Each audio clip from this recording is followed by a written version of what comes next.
morning, bird brains. Out on the Triumph today. I know you guys have been busting my balls for saying that every single time I'm on the Triumph. But if you're watching this video, you've already seen, hopefully you've already seen, a reveal video for the new bike. And I've got some explaining to do, obviously. So during my bored of the Triumph video, I described, you know, the reasons of why I thought I was bored and, you know, just the general reasons behind me not wanting to really keep the Triumph anymore. And it's a great bike. I mean, there's nothing really wrong with the bike, but the best way I can describe it is that the Triumph is a bike for people who love to ride, and that's it. And I'll go a little bit more into what I mean by that. So one of the things I mentioned on the 5 things I hate about the Triumph video is that parts are just so hard to come by on this bike. One, because it's an import bike, and two, that it's a smaller company. Triumph isn't huge in the sport bike market. So pretty much the level of customization is just, you know, it's not nearly as expansive as other bikes. I went back and after editing that video of my being bored of the Triumph, and I went back and watched some of the build series, and it just brought me back to how much fun I had actually building, or quote unquote building, a bike. And it made me realize that I enjoy working on bikes almost as much as I enjoy riding them. So going back to what I said about this is a bike for riders, that's pretty much what I mean, is that if you enjoy riding, you know, going fast, having tons of torque, having just power everywhere, this bike is perfect for you. But if you like to work on bikes, this is just not a good fit. So that was kind of the nail in the coffin for why I wanted to get rid of the bike. Now, I mentioned on the other video that I was not going to get another Harley. Oh, trade in for another Harley. I don't want to do that.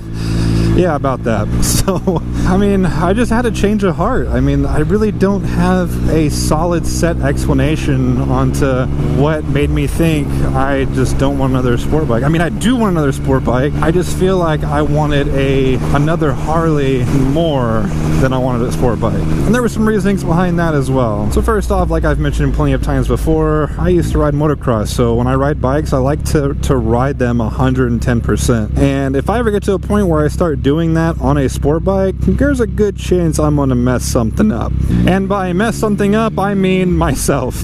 Like, there's a good chance that I'll kill myself or hurt somebody else. I don't have the responsibility to ride a bike this powerful, or most sport bikes for that matter. So I made mention in the other video that I just would not have enough money to buy a Harley that I would like. Well, after a little bit of research and also coming to the realization that my supermoto plans were spoiled, that's a topic for a whole nother video. I found out that I'm not as far off from a Harley as I thought I was. I was actually in a pretty good position to get something I would like. Now, I'm not in a position to go lowrider S now, so definitely not going to look at that option, just because, I mean, they're so new. Even if you find one used, you're looking at 17 grand before taxes, so not an option. But kind of like a more of a base model Dyna, kind of like I'm going to look at street bobs. Now, I'm open to a street bob or possibly a lowrider. I'm going to really look around. I definitely don't want to be the type to buy the first bike I look at, unless it's absolutely perfect, unless it's a deal I can't pass up. And honestly, I want to look for that blank slate. Now, if it has like exhaust or something on it, that's great, because exhaust videos are a dime a dozen. I don't enjoy doing exhaust, so if it's got like an exhaust tune on it, that's fine. But I don't want something that's super customized already. I want something that I'm going to be able to make my own, kind of like on the Sportster. And I do want to do just a completely full build. Now, I'm not going to do another build series. It will be a series of build videos, but I'm not going to do it all at once. I learned my lesson that time, so for this new Harley, it's definitely not going to be you know, 9 back-to-back episodes of building something. So I kind of made my mind up on that, and then like I said, I just follow my gut most of the time. Like a sign from above, the night, actually I think it was the day, it might have been the day before, or the day after, I mean. The day after I make my decision, I get an email from a company that wants to look into partnering with the channel. Discount parts, free parts for like part reviews and bike builds and things like that. And they have pretty much all the parts I want to get for the Dyna. So it was kind of like a sign. I mean, I'm not a religious person by any means, but I do believe that the universe works in mysterious ways. And that was just pretty coincidental to happen literally the day after I decide on a Harley Dyna. So besides all the pre-mentioned reasons on why I went with the Harley instead of another sport bike is I actually want something that me and Miss Bikenbird can ride together for an extended period of time. And the Dyna has more options on making that a possibility. Now, of course, an Ultra Glide or a Street Glide, Road Glide, those would be more a better option. And I would love, like, we actually had this conversation the other day, I would love to have a bagger. I think baggers can be pretty badass. Like Ken's bike, I freaking love Ken's bike. It's almost like pretty much what I would do to the bike, minus a couple things that it's missing for me personally. But I think baggers are badass. But first off, they're expensive. The best one I could afford was like a 2003 with like 97,000 miles or something stupid like that. But I mentioned that option to Miss Bikenberg and she said hell no. And I said why? She goes, because baggers are for old men. I was like, even like Ken's bike? She goes, yes, it's an old man's bike. I was like, well, I disagree personally, but I would respect your opinion.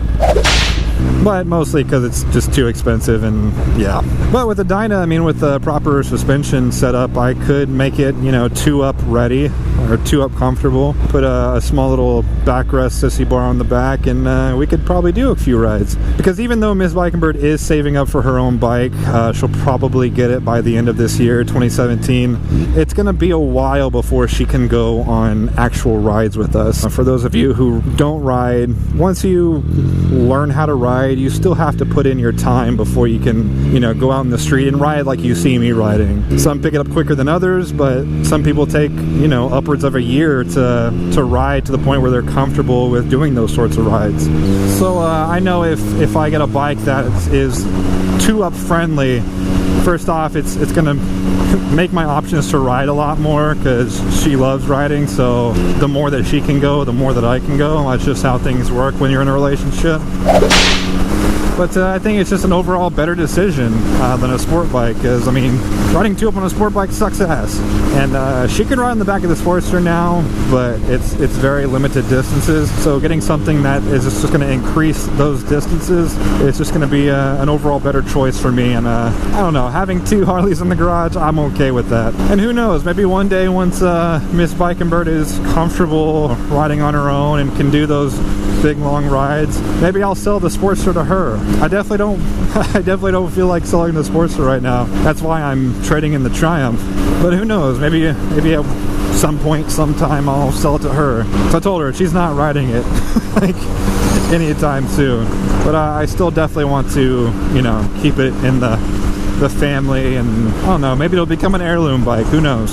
So hopefully we can go find something. What the hell? So yeah, hopefully this dealership has something that I like and we can make a deal today. So let's go see.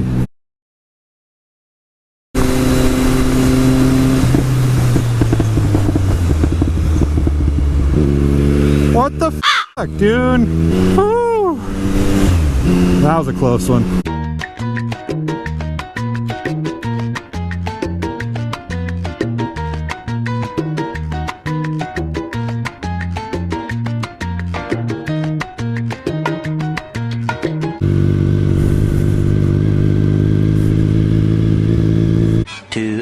Later. Well, that didn't work out as planned. Yeah, they were just they were not willing to work with me one bit. We'll talk more about that later, but good thing about San Antonio is there is 4 dealerships within 60 miles of here, so let's go ahead and speed on over to dealership number 2. Oh man, so I was over at Cowboy Alamo City Harley Davidson and they wanted my business. So I was looking around, they had quite a few options on the used inventory. They had a 2013, it was a red flake, gorgeous bike. Need a little bit of TLC, but I got plenty of TLC to give. But with the financial institution that I'm going through, they require, oh god, they require 20% down. That's 20% equity based off of NADA value. Now NADA, the bike was pretty much what they were asking for it, so I would have had to put about $2,000 down, which it's $2,000 I did not have. So the guy kind of got some more information on me, asking me like, what do they mean by 20% equity? And with me being in the financial business, I explained to them they will only finance 80% of what the bike is worth, so they require a 20% equity no matter what. Now that can be given in one of three ways. It can be trade-in equity, it can be down payment, whether cash or whatever, or it can be dealer incentive, so rebates, things like that. So when I told him that, it kind of perked his ears up and he goes, I'm curious if I can work these numbers to work in your favor. So I said, you do you. So what he did was, he's like, I can do a lot more on a brand new one, which I'm not a big fan of brand new, but when I can get a brand new one out the door for only like $600 more than a 4-year-old one with 7,000 miles, I'm gonna take that deal. So he was able to get the bike down below MSRP, thankfully, because the 2018 models are coming out pretty soon. So he said like 2 months, so they're kind of on that clasp of being able to offer a little bit more. Damn it, I need to get gas. I'm just gonna turn around and go to that station because I would suck to run out of gas right now. Anyways, got the bike down below MSRP, waived the freight fees and the dealer fees, and with those numbers and changing it to a new bike loan, brought my down payment to about $1,200. Now that's a little bit more feasible. I checked my account, scraped a few pennies, and I think I can make it work. I'm going to the bank right now to see if I can transfer some money around to see if I can get $1,200 into one account, and then once that's there, yeah, we might be going home with a 2017 Street Bob.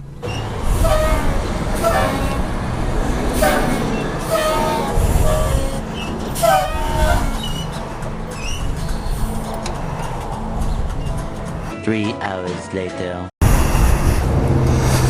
Yeah, that was a long day. Yeah, we didn't make a deal. Just kidding. Here it is, guys.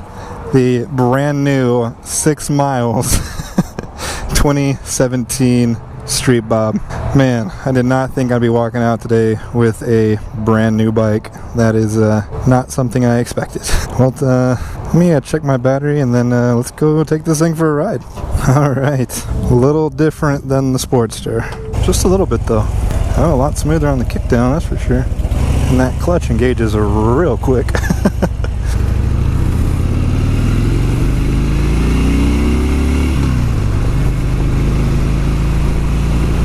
Oh man, this is different. At least the mirrors don't suck.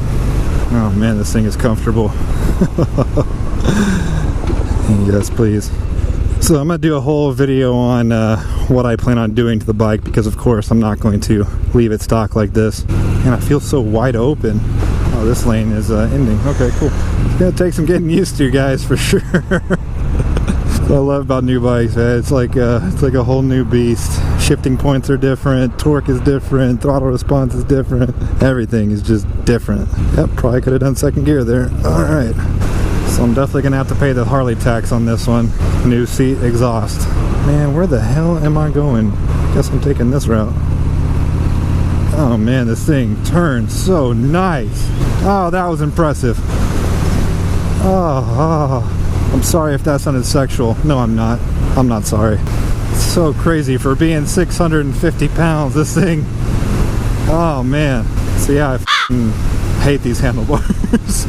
Yeah, it's gonna take a while for me to get this thing like I want it, but I ain't even mad, man. Clean slate, that's what I wanted. It's got a great performing motor, it handles great. It's all really cosmetics and comfort at this point. Yeah, man, this thing, I mean, it's definitely heavier than the Sportster, but God, not by much. It doesn't feel like it at all. All the weight is very centered and very low.